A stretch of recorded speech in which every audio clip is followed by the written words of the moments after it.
بسم الله الرحمن الرحیم. السلام علیک یا حجت الله فی ارضه. گفتم به خرد که چیست راه نجات، در سختی روزگار و هول عرصات. در وادی عقل و عشق گشتی زد و گفت، بر طلعت حق نمای مهدی صلوات. اللهم صل علی محمد و آل محمد و عجل فرجه. السلام علیک یا نور الله الذی یهتدی به المهتدون و یفرج به عن المؤمنین. سلام مردم، سلام منتظران ظهور حضرت مهدی موعود، ارواحنا له الفدا. الهی که حالتون خوب باشه، سلامت و تندرست باشین. خدا کنه من و شما توی کلاس انتظار یک جمعه که چه عرض کنم، حتی یک روزم غیبت نداشته باشیم. توی این کلاس فرشته های خدا هر روز جلوی اسممون تیک حاضری بزنن، من و شما جزو زمین سازان ظهور حضرت منتقم، حضرت منجی عالم باشیم. و چه سعادتی از این بالاتر و والاتر. یاد گرفتیم تو هفته‌های گذشته از حاج آقای هدایت که شرط این موضوع، شرط تعجیل در فرج امام زمانمون، استغاثه و توسلم هست. این موضوع رو بیشتر تبیین میکنن و استفاده میکنیم. سلام علیکم و رحمت الله. خیلی خوش آمد. سلام خدمت شما آقای قوامی عزیز، خدمت همه بینندگان عزیزم. انشاءالله که این جمعه و هر جمعه یاد امام زمان جزئی از برنامه‌مون باشه، به طول هفتم کشیده بشه انشاءالله. یادم افتاد به یک خاطره ای که مرحوم آیت الله عظما میلانی، استاد علامه طباطبایی دارن که ایشون میگن که توصیه میکردن به همه مراجعین خودشون، میگفتن که تمام طول روز 1440 دقیقه است. حالا به این چیزی یادمه 1435 دقیقهش مال خودتون، 5 دقیقه اختصاص بدین به امام زمان. روزی 5 دقیقه یاد حضرت باشید. آروم آروم آتشی به دل انسان میاد. من میخوام توصیه بکنم برادرانه به همه عزیزان خودم، شب که میخوایم بخوابیم این زیارت آل یاسین رو بخونیم. میدونین زیارت آل یاسین تو کتاب احتجاج علامه طبرسی اومده، اونم توقیعی از طرف امام زمان علیه السلام. بسم الله الرحمن الرحیم. لال امرهی تعقلون. اون سر غیبت رو هنوز شما نمیدونید، اما اگر میخواهید اذا اردتم التوجه بنا الی الله فقولوا کما قال الله، اگر میخواهید به ما توجه بکنید و به واسطه توجه به ما به خدا برسید، اون چیزی، اون زیارتی رو بیان بکنید که خدا بیان کرده. توی بین زیارت ها بعضی از زیارت ها از زبان خدا جاری شده. ببینید ما زیارت معصور داریم، یعنی زیارتی که از اهل بیت به ما رسیده، مثل همین زیارت خانم جانمون حضرت معصومه سلام الله علیها که تمام این امامزاده هایی که الان خدمتشون هستیم اینا شعاع اون نور مقدس حضرت معصومه سلام الله علیها هستن. همه به عشق این خانم اینجا حلقه زدن دور این حرم مطهر. حضرت معصومه جان ما زیارت معصور داره از جانب امام رضا علیه السلام. حالا امام زمان یه زیارتی داره از جانب خداوند متعال، فقولوا کما قال الله. اون زیارت چیه؟ سلام علی آل یاسین. السلام علیک یا داعی الله و ربانی آیاته. سلام بر آل یاسین، که حالا بعضیا این قرائت رو در قرآن بیان میکنن که سلام علی آل یاسین. علی کل حال شب به نظر من زیارت از امام زمان رو، زیارت آل یاسین بخونیم. صبحم از خواب بلند بشیم اولین کاری که میکنیم میشه دعای عهد رو بخونیم. خب اللهم وقتی آدم بیدار میشه از خواب سلام معمولا به اطرافیانش. من دیدم همون خیلی ها رو شنیدم، حالا بیدار میشن چشم رو باز میکنن، هنوز چشم باز تو رخت خواب السلام علیک یا ابا صالح. بعد شروع خدا رحمت بکنه آقای بهجت میفرمودن اگه نصف شب بیدار شدی اول سلام بکن به ملائکه‌ای که تو رو نصف شب بیدارت کردن. اینا زحمت کشیدن تو بیدارت کردن، اول بهش سلام بری، عرض ادب بکن. حالا ما بخوایم ادب بکنیم بگیم اول سلام بریم به اون کسی که ما رو از مرگ نجات داد. شما میدونید دیگه الحمدلله الذی احیانی بعد ما اماتنی. دعای اول بیداری اینه، این خدای منو زنده کردی بعد از اینکه به واسطه خواب یه جور روح من پیش تو اومد.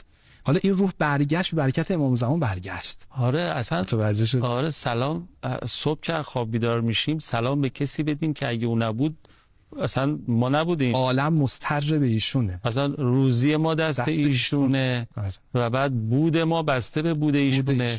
زمین اهالی خودش رو میبلعید اگه حجت خدا نبود. باب الاضطرار الی الحجت. اینقدر به قولم چیز نداره که ما صبح بلند میشیم یه سلام به ایشون میده، حداقل کاریه که به نظر میاد. دعای عهد دیگه حالا دعای عهد خوندن و شبم زیارت فرشتن که اللهم ان حال بینی و بینه الموت الذی جعلته علی عبادک حتما مقضیا فاخرجنی من قبری معتذرا کفنی شاهرا سیفی. خدای من طاقت ندارم مرگ بین من و معشوقم فاصله بندازه، یه کاری بکن من از قبر بیرون بیار، فرصت دیگه نکنم برم لباس بپوشم و این حرفا، با همون کفن شمشیر به دست برم از این آقا حمایت بکنم. خیلی عاشقانه گفتش که دل گفت وصالش به دعا باز توان یافت. عمری است که عمرم همه در کار دعا رفت. شما فرمودین که شرط رسیدن به فرج امام زمان دعاست، توسل، استغاثه است. اول اون روایتی که الان محور بحثمون هست، آره، از کمال الدین و تام، کتاب کمال الدین، روایت از امام باقر علیه السلام ابو حمزه سومالی نقل میکنه. حضرت فرمودن که وقتی به ایامی خوردین که ما اهل بیت رو نمیدیدین، ان اصبحتم، از خواب بلند شدی. ببین چقدر اضطرار توشه. یعنی آقا شما در حالت عادی از خواب بلند بشی باید ما رو ببینی دیگه. الان نمیبینی، بزرگترین درده، بزرگترین مشکله. نباشیم وقتی کور شده باشیم، به کوری عادت کرده باشیم، این خیلی سخته. یا من یه چشم نمیخوام که، نه آقا ما امام میخوایم، باید امام ببینیم، باید باش رابطه برقرار بکنی، باید مستقیم ما دستور بده. الان دوران اضطراره، دورانی که ما با واسطه با حضرت در ارتباطی، اونم نواب عام حضرت، مراجع محترم، ولی فقیه رهبرمون، اینا در واقع استنباط میکنن کلام امام رو، ولی ما دردمون اینه چرا خود حضرت رو نمیبینیم. حالا اگر شما صبح از خواب بلند شدید ما رو ندیدید، 2-3 تا کار انجام بدین خیلی ساده. حضرت فرمودن اولا استغاثه داشته باشین، توسل داشته باشین، دعا بکنید. مهمترین حرکت برای ظهور دعا کردنه. فاکثر دعا به تعجیل الفرج فان فی ذلک فرجکم. همین فرج شما رو محقق میکنه، همین راه رو برای شما باز میکنه. بعد حضرت فرمودن بنظر سنت التی کنتم علیها، به اون راه قطعی عمل بکنید، به اون دستورات قطعی عمل بکنید. جبهه حق رو بشناسین، اون یاران جبهه حق رو بهشون محبت داشته باشین. این عبارت رو دارم فارسی هم میگم. دشمنان ما اهل بیت رو بشناسین، دشمنان ما اهل بیت رو دشمنی بکنید. فما اسرع ما یاتیکم الفرج، فرج زود محقق میشه. جبهه حق و باطل رو بشناسیم، حب و بغضمون، محبتمون، دشمنی هامون رو درست انجام بدیم و بعدش هم چی؟ دعا و استغاثه. درست شد؟ حالا تو مرحله دعا و استغاثه بودیم که آقا ببین باید یه جوری باشه زندگیمون این حالت بشه. آن زلیخا از سپندان تا به عود نام جمله چیز یوسف کرده بود. ببین تو هر چیزی میبینی آخه امام زمان. تو روایت داره که یوسف وقت انداختن تو چاه، یوسف از ته چاه فریاد زد، گفت داداشا میرید غذا میخورید یاد گرسنگی من باشید، داداشا تشنتون میشه آب میخورید یاد تشنگی من باشید، دور هم جمع میشید داریم با هم بازی میکنید قربت من اینجا باشید. خدا رحمت بکنه. آقای بهجت میفرمودن امروز مظلوم ترین بنده خدا امام زمان در چاه غیبته. درست شد؟ یه فرمایش امیرالمومنین دارن، یه 4 تا واژه به کار میبرن درباره امام زمان ما، حضرت مهدی. پریدون، وحید، شریدون، خیلی عبارت فرید و وحید و شرید. بله. بابت هر یه دونش باید چند جلسه فقط آدم گریه کنه. اون موقعی که حضرت یوسف مثلا تو اون شرایط بود، تو بیابونا گم شده و اینا، شاید مثلا احساس می‌کنه این، ولی امام زمان یعنی تو اوج همه این ماجرا هست، یعنی طرد شده، تنهای، آواره، بیابانگرده. یه جمله هم همینجا بگم چون دیگه بحث چاهو مطرح کردیم و حضرت یوسفو، یه جمله بگم. حضرت یعقوب وقتی اومدن پیشش برادرها گفتن که و جاءوا به دم کذب، یه خون دروغین آوردن. حضرت یعقوب متوجه شد، گفتش که شما اشتباه دارید میکنید، بل سولت لکم انفسکم امر فصبر جمیل. گفت فصبر جمیل. خب فصبر جمیل لازمه، اما غیر صبر جمیل یه حرکتی هم میخواست. پس در کنار ندبه صبح جمعه طول هفته باید دنبال حضرت باشیم. الان حضرت اما چی میخواد؟ چه تکلیفی از ما داره؟ اون تکلیفه رو مواظبت بکنیم، وظیفه‌مون رو درست انجام بدیم. همین رو خواستم بگم، یعنی فقط تو مرحله استغاثه و توسل و دعا نباید نشست، باید ایستاد، یعنی اون محتوا عمل کرد در زندگی. دقیقاً. و یادمون باشه که یوسف کنار ماست. یوسف همونی که گفتم اطراف ماست. خدا رحمت بکنه سعدی رو. ذیل این آیه قرآن و نحن اقرب الیه من حبل الورید میگه دوست نزدیکتر از من به من است. این مشکل که من از وی دورم، وینت مشکل که من از وی دورم. چه کنم؟ با که توان گفت که او در کنار من و من محجورم. آره واقعا. خب من یه فاصله میخوام بگیرم با اجازه شما. این حالا امروزی شده، شاید این دو بیت باشه. گفتش که عمری است که از حضور او جا ماندیم، در قربت سرد خیش تنها ماندیم، او منتظر است تا که ما برگردیم، ماییم که در غیبت کبری ماندیم. الهی که از غیبت خارج بشیم که گیر ظهور امام زمان نیست. اعوذ بالله.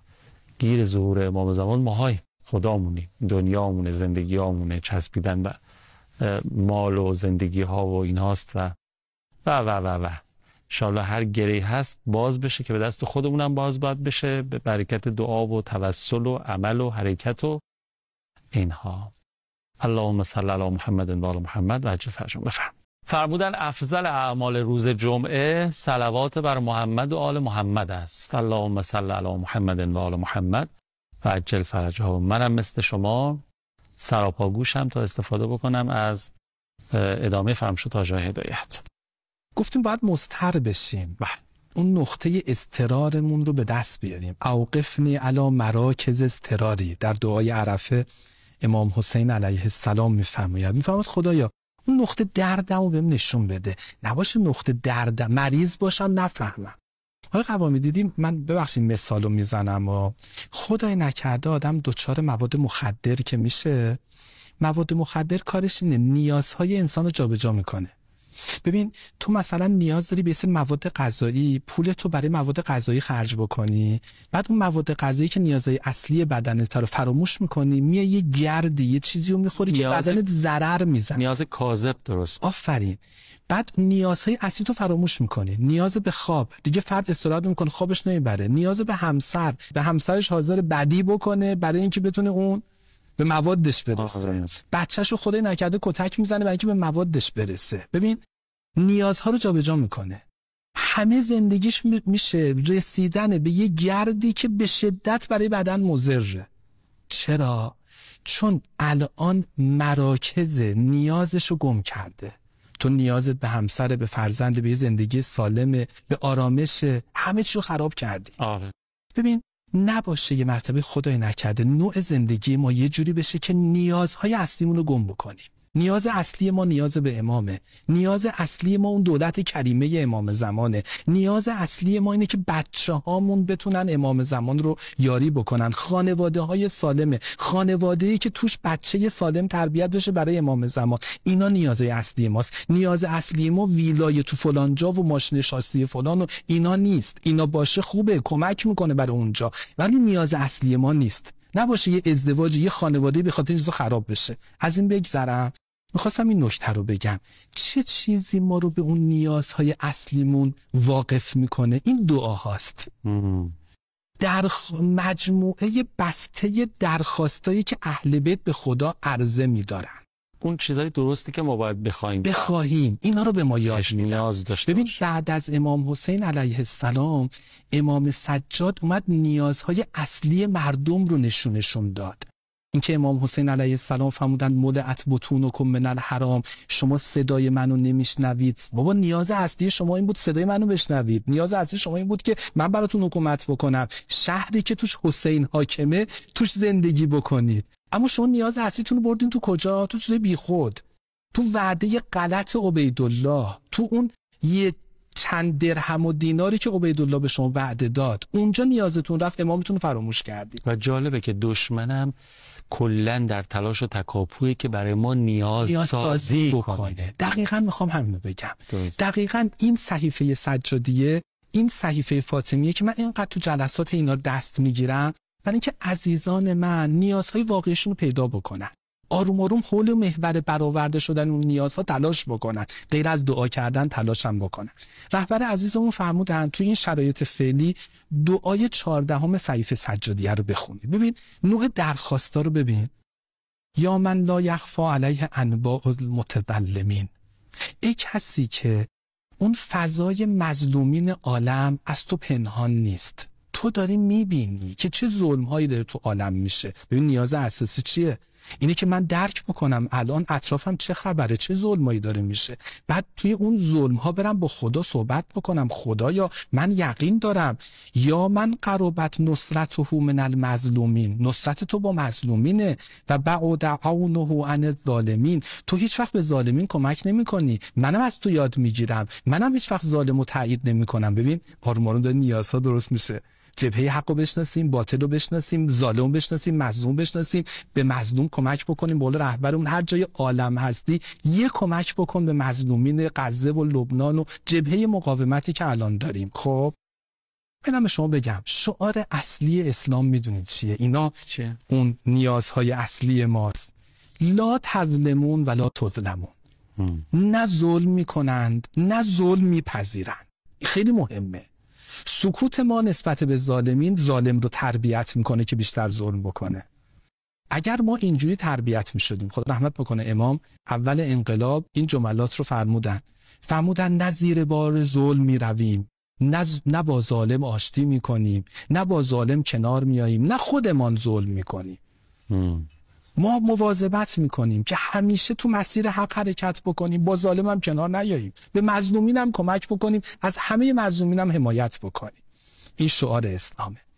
و این نکته دیگه هم اینه که اسلام اینجوریه که میگه با دستت، با زبانت، با تاییدت، با قلبت همیشه مظلوم و حمایت بکن، در برابر ظالم بایست. کونا للظالم خصما و للمظلوم اونا. آخرین جملات امیرالمؤمنین در وصیتشون به امام حسن و امام حسین وقتی که به ابن ملجم بهشون ضربه زد این جملاتو فرمودن پسرم مواظب باش از ظالم حمایت نکنین، همیشه حامی مظلوم باش. و سومین نکته، برای این که بتونیم در برابر ظالم بایستیم اولین قدمش دعاست، استغاثه است. ببین دارم این سیر بحثو دارم میگم چرا ما میگیم دعا بکنیم، چرا میگیم دعای 14. آقا الان بخوایم در برابر این متجاوزین بایستیم باید اول استغاثه بکنیم. استغاثه دعای 14. استغاثه اون دعایی که جلسه گذشته از صحیفه فاطمیه گفتم. عبارت بعدیش اینه و قد علمت یا الهی ما نالنی من فلان ابن فلان. اینجا حضرت جا خالی گذاشتن، نقطه چین گذاشتن که تو اسم ظالم امروز تو بذاری. امروز رژیم صهیونیستی، امروز این آمریکای جنایتکار، اینا ظالمین واقعی عالم هستن.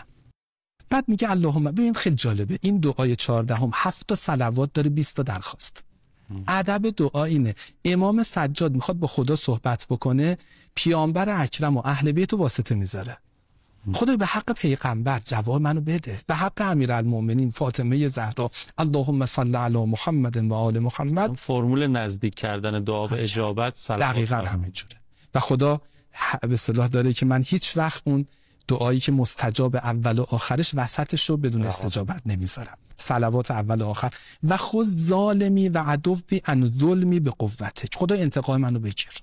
ببین دقیقاً نیازهای اصلی الان واقعا نیاز ما اینه که در برابر این ظلمی که داره به مظلومین عالم میشه انتقام بگیریم. میگه خدای انتقام منو بگیر، نباشه اینا بدون انتقام باشه. بعد خیلی جالب تو عبارتهای آخرش میگه خدایا اگه یه مرتبه صلاح دونستی تو این دنیا انتقام نگیری، عوضش تو اون دنیای انتقام محکم بگیر، بعد ثواب صبر در برابر این همه مصیبت رو تو قلب ما به ما نشون بده تا بتونیم در برابر این مصیبت ها صبر بکنیم، استقامت بکنیم، از کوره در نریم، یه مرتبه خدای نکرده از مسیر حق خارج نشیم، کم نیاریم. آره کم نیاریم. بعد این چقدر مناجاتش قشنگه. اللهم صل علی محمد و لا تسوق له ظلمی. خدا بهشون اجازه نده اینقدر ظلم بکنن، قدرت دست خودته. ببین درد دل دیگه. خدایا نفس دست خودت، حیات دست خودت، اصلا بهشون اجازه ندی ظلم بکنن. بعد خیلی جالبه میگه که خدایا ببین تو رو خدا ببین از نعمتای تو دارن استفاده میکنن. تو اینجا میگه از نعمتای تو دارن استفاده میکنن، بر علیه تو دارن قیام میکنن. خدا جلوشون رو بگیر. من شکایت دارم، به تو شکایت دارم، نه به مردم. خود اینجا حضرت میفهمد که اللهم لا اشکو الی احد سواک. خدا ببین من در دلم به کسی غیر از تو نمیگم. خدا قرقر نمیکنم. خدایا جو ناامیدی را نمیندازم، ولی به تو شکایت میکنم. خدایا اینا نعمتای تو دارن استفاده دارن میکنن. وقرن شکایتی به تغییر. خدایا من الان اومدم پیش قاضی دارم شکایت میکنم، یه عکس العملی هم نشون بدی یا تغییری هم ایجاد بشه، فردا صبح از خواب بلند بشم جبهه مقاومت پیروز بشه، ریشه یه ظالمی کنده بشه. خیلی قشنگه. خدایا من میبینم این سگ هار داره هاری میکنه، میبینم این سگ هار به کوچیک و بزرگ رحم نمیکنه، بیمارستان رو میزنه. خدا یه درخواست ازت دارم، نباشه من خودم یه مرتبه شبیه اینا بشم و ضمنی منم حفظ بکن من مثل افعالهی. نباشه ما یه مرتبه خلاصی یه اسرائیل کوچولو من خودم بشم، نباشه یعنی منم ظلم بکنم، بزنه بچم ظلم بکنم. خدای من زمانی میتونم در برابر ظالم محکم بایستم که خودم کاملا با ظلم عملا مخالفت بکنم، خودم ظلم نکنم. به قول آقا ما زمانی از سیمخاردارها عبور میکنیم که از سیمخارده نفسمون عبور بکنیم. نفس کیف میکنه که ظلم بکنه، جلوشو بگیریم، صبر بکنیم در برابر طاعت خدا و در برابر معصیت. خیلی خوب. الهی آمین. انشالله که خدا توفیق بده در این مسیر نورانی که اهل بیت برای ما ترسیم کردن و شما به این زیبایی دارین تبیین میکنین بتونیم قدم برداریم. من واقعا اعتقادم و باور قلبی ما جای اینه که بلای جانسوز عصر ما غیبت نیست، غفلته. واقعا امام دست نیافتنی نیست، دستای ما بسته است. امام در پس پرده غیبت نیست، پرده به چشمای ماست. ما باید بجنبیم. تو خود حجابی حافظ، حجاب خودی حافظ از میان برخیز. آره واقعا همینطوره. و ما اگر مبنای حرکتمون قرآن کریم و کلمات معصومین باشه و بهش عمل بکنیم، انقدر نباید دیگه طول میکشید و بکشید. انشاءالله به عمق این اضطرار دست پیدا بکنیم و واقف بشیم و براش حرکت بکنیم و تلاش بکنیم. اجر شما با حضرت مهدی انشاءالله. زنده باشید. خیلی ممنونم که تا پایان برنامه خودتون رو تماشا کردید. با کوتاه‌ترین دعا برای بلندترین آرزو برنامه رو تمام میکنیم. اللهم عجل ولیک الفرج. اللهم آمین. یا حق. خداحافظ.